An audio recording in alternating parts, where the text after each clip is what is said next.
Hi നമസ്കാരം, ഞാൻ Rakesh M G ടിപ്സിലേക്ക് എല്ലാവർക്കും സ്വാഗതം. എല്ലാവരും സുഖമായിട്ടിരിക്കുന്ന ഞാൻ വിശ്വസിക്കുന്നു. ഇന്ന് ഞാൻ പറയാൻ പോകുന്ന ഒരു വിഷയം എന്ന് പറഞ്ഞാൽ, നമ്മൾ പൊതുവെ പലരും വാഹനം എടുക്കുന്ന സമയത്ത്, അതായത് പുതിയൊരു വാഹനം എടുക്കുന്ന സമയത്ത് പലരും ചെയ്യുന്ന ഒരു കാര്യമാണ്, അത്യാവശ്യം ടോപ്പ് വേരിയന്റ് എടുക്കാതെ അല്ലെങ്കിൽ മിഡ് വേരിയന്റ് എടുക്കാതെ ചിലരെങ്കിലും ബേസ് മോഡൽ എടുക്കുന്ന ആൾക്കാർ കാണും. അതായത് ബേസ് മോഡൽ എടുക്കുന്ന വേറൊന്നും കൊണ്ടല്ല, സാമ്പത്തികം അതൊരു വലിയ ഇഷ്യൂ തന്നെയാണ്. പക്ഷേ അങ്ങനെ എടുത്തതിന് ശേഷം നമ്മൾ അതിനകത്ത് അഡീഷണൽ ഫിറ്റ്മെന്റ് ചെയ്യുന്ന സമയത്ത് പ്രധാനമായിട്ട് ചെയ്യുന്ന ഒരു കാര്യമാണ് സെൻട്രൽ ലോക്ക്. അതായത് വാഹനത്തിൽ ഒരു സെൻട്രൽ ലോക്ക് ഫിറ്റ് ചെയ്യുന്നത് നമ്മൾ പൊതുവേ ചെയ്യുന്ന ഒരു കാര്യം തന്നെയാണ്. സെൻട്രൽ ലോക്ക് എന്തിനാന്ന് ചോദിച്ചു കഴിഞ്ഞാൽ സേഫ്റ്റി തന്നെയാണ്. കാരണം വാഹനം ആരും മോഷ്ടിച്ചുകൊണ്ട് പോകാതിരിക്കാനും, നമ്മുടെ വാഹനം അൺലോക്ക് ചെയ്യുന്ന സമയത്ത് ഒറ്റ പ്രസ്സിൽ തന്നെ വാഹനത്തിന്റെ ഡോറെല്ലാം അൺലോക്ക് ചെയ്യാനും ഒക്കെയുള്ള കാരണം കൊണ്ടാണ് പലരും സെൻട്രൽ ലോക്ക് ചെയ്യുന്നത്. പക്ഷേ ഈ വെക്കുന്ന സെൻട്രൽ ലോക്ക് അല്ലെങ്കിൽ നമ്മൾ രണ്ടാമത് ഫിറ്റ് ചെയ്യുന്ന central lock genuine central lock അല്ല, കുറച്ച് ആഫ്റ്റർ മാർക്കറ്റ് സെൻട്രൽ ലോക്ക് ആണ് നമ്മൾ ഫിറ്റ് ചെയ്യുന്നതെങ്കിൽ എന്തൊക്കെ കുഴപ്പമാണ് നമ്മുടെ വാഹനത്തിൽ വരാൻ സാധ്യതയുള്ളത് നിങ്ങൾ ആരെങ്കിലും ചിന്തിച്ചിട്ടുണ്ടോ? കാരണം നമുക്കറിയാം, ഒരു ജെനുവിൻ സെൻട്രൽ ലോക്ക് വരുന്ന സമയത്ത് അതിന്റെ റേറ്റും ഒരു ആഫ്റ്റർ മാർക്കറ്റ് സെൻട്രൽ ലോക്ക്, ഇപ്പോൾ ഒരു എക്സാമ്പിൾ പറയാം, മാരുതിയുടെ തന്നെ സെൻട്രൽ ലോക്ക് നമുക്ക് നോക്കാം.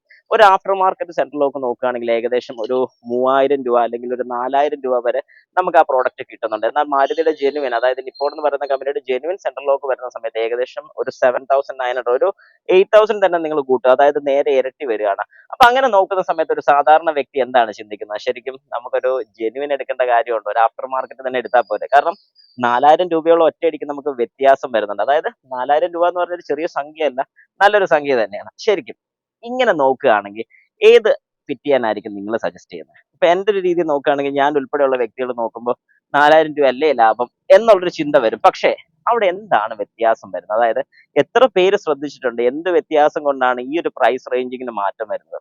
ഒന്നാമത്തെ കാര്യം, മാരുതിയുടെ ഒറിജിനൽ അല്ലെങ്കിൽ ഞാൻ ഈ പറയുന്ന പോലെ ഏതൊരു കമ്പനിയുടെ ആണെങ്കിലും ഒറിജിനൽ സെൻട്രൽ ലോക്കിന് അതിൻ്റെതായ വ്യത്യാസം വരുന്നുണ്ട്. അതായത് പ്രൈസ് അല്ല, ഫിറ്റ്മെന്റിന്റെ രീതിക്ക് വരുന്ന വ്യത്യാസം മെയിൻ ഒരു ഘടകമാണ്. കാരണം എന്താണെന്ന് ചോദിച്ചു കഴിഞ്ഞാൽ, നമ്മളൊരു ആഫ്റ്റർ മാർക്കറ്റ് വെക്കുന്ന സമയത്ത് അതിന് കപ്ലർ ടു കപ്ലർ കണക്ഷൻസ് വളരെ കുറവായിരിക്കും. കൂടുതലും വരുന്ന വയർ കട്ടിങ്ങിന് ആവശ്യം വരും. വയർ കട്ടിങ് ഇല്ലെങ്കിൽ പോലും വയർ ക്രിമ്പ് ചെയ്താണ് എടുക്കുന്നത്. അതായത് ഈ യൂണിറ്റിലോട്ട് പവർ കൊടുക്കാനും ഓരോ ഡോർസിലോട്ടും ആക്ച്വേറ്റേഴ്സിന്റെ കറണ്ട് കൊടുക്കാനുള്ള ലൈനിങ്സ് എടുക്കാനും ഒക്കെ ആയിട്ട് സെപ്പറേറ്റ് വയറിംഗ് ആണ് യൂസ് ചെയ്യുന്നത്. ഈ സെപ്പറേറ്റ് വയറിംഗ് ഇതിലേക്ക് കൊണ്ടുവരുന്ന സമയത്ത് നാളെ ഒരു സമയത്ത് അതിന് ബെൻഡ് ഉണ്ടാകാം, ബ്രേക്ക് ഉണ്ടാകാം, ഷോർട്ട് സർക്യൂട്ട് ഉണ്ടാകും. ഇങ്ങനെ ഒരുപാട് കാരണങ്ങൾ അല്ലെങ്കിൽ ഇങ്ങനെ ഒരുപാട് കാര്യങ്ങൾ ഉണ്ടാകാനുള്ള ചാൻസസ് കൂടുതലാണ്.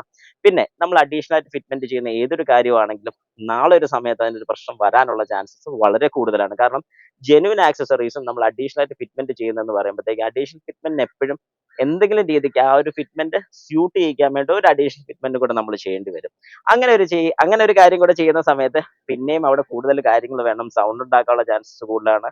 അതിന് പിന്നെ കംപ്ലൈൻസ് വരാനുള്ള ചാൻസും കൂടുതലാണ്. പിന്നെ ഒരു ഇഷ്യൂ എന്താണെന്ന് ചോദിച്ചു കഴിഞ്ഞാൽ, നമ്മൾ എപ്പോഴെങ്കിലും താക്കോൽ വാഹനത്തിനകത്ത് ഇട്ടിരിക്കുന്ന സമയത്ത് ചിലപ്പം ഓട്ടോമാറ്റിക് ആയിട്ട് ലോക്ക് ആയി പോകാനുള്ള ചാൻസ് ഉണ്ട്. കുറച്ച് പേരെങ്കിലും, ഈ വീഡിയോ കാണുന്ന കുറച്ച് പേരെങ്കിലും ഈ ഒരു കംപ്ലൈന്റ് ഫേസ് ചെയ്തിട്ടുണ്ടെങ്കിൽ ജസ്റ്റ് ഒന്ന് കമന്റ് ബോക്സിൽ കമന്റ് കൂടി ഇടുക. നിങ്ങൾക്ക് ഇതുപോലത്തെ ഒരു അനുഭവം ഉണ്ടായിട്ടുണ്ടോ? വാഹനത്തിനകത്ത് താക്കോൽ ഇട്ടതിന് ശേഷം ഓട്ടോമാറ്റിക് ആയിട്ട് ലോക്ക് ആയി പോയിട്ടുണ്ടോ? ജസ്റ്റ് ഒന്ന് ഇടണം.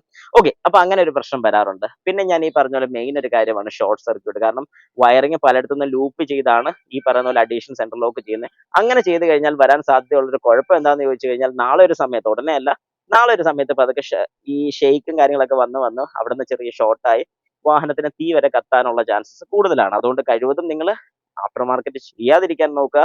ഇനി അഥവാ ആഫ്റ്റർ മാർക്കറ്റ് ചെയ്യാണെങ്കിൽ ജെന്യൂൻ ആയിട്ടുള്ള കപ്ലർ ഫിറ്റിംഗ് ഉള്ള മോഡൽസ് മാത്രം ചെയ്യാൻ ശ്രമിക്കുക.